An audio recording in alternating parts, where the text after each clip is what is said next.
এই যে আমরা একটা সাইকেলের ব্যাটারি বানাচ্ছি, ঠিক আছে। এই যে ব্যাটারিটা পুরনো ছিল, এটা রিজেক্ট হলো, মানে এটা 5 বছর ধরে চলেছে।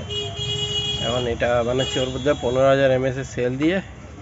এই দেখুন সেল, এই যে 15 এসে সেল দিয়ে 24 ভোল্ট 30 Ah এর। হ্যাঁ, এটা মাইলেজ থাকবে মোটামুটি 70+ তো হবার কথা। চালালেও দেখা যাবে কত হচ্ছে। এই যে আমরা রেডি করছি, এই যে ওয়্যারলেস স্টিকার দিয়ে লাগিয়ে বানিয়েছি। এই যে wireless sticker plus positive negative তারপরে এই যে স্পট ওয়েল্ডিং করবো এখন, ঠিক আছে। দেখতে থাকুন, বেশিক্ষণ সময় লাগে না এটা বানাতে, অনেক অল্প সময়ে হয়ে যাবে। এই যে আমাদের স্পট ওয়েল্ডিং হয়ে গেছে, ঠিক আছে। এই দেখুন, এটা নেগেটিভ টার্মিনাল চলে এসেছে, এটা পজিটিভ টার্মিনাল, ঠিক আছে। দেখুন যত পেরেছি আমি স্পট ওয়েল্ডিং করেছি, দেখুন। এই দেখুন neat and clean spot welding হয়েছে, ঠিক আছে। এই যে দেখেন 26 ভোল্ট এসে গেছে।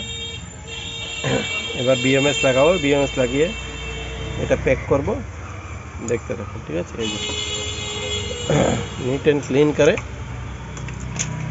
দেখুন, স্পট ওয়েল্ডিং হয়ে গেছে পুরো। 8 এর বিএমএস লাগবে এটাতে। এই যে আমাদের ব্যাটারিটা দেখুন, সাইকেলের ব্যাটারি, এটা কভারিং হয়ে গেছে। এই যে স্পট ওয়েল্ডিং করে এই যে বিএমএস লাগিয়ে দিলাম, এই যে লাগিয়ে দিয়ে তা ওয়্যার বার করা হয়ে গেছে, ঠিক আছে। এই যে ওটা ওই পক্সি বক্সও হয়ে গেছে, ওই পক্সি বক্সটা ঢেলে দেবো, তারপর চারদিকে বন্ধ করে দেবো, ঠিক আছে।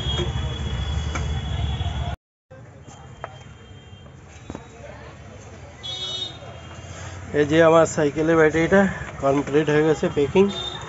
এই যে দেখুন ইপক্সি প্যাকিং কমপ্লিট হয়ে গেছে, ঠিক আছে।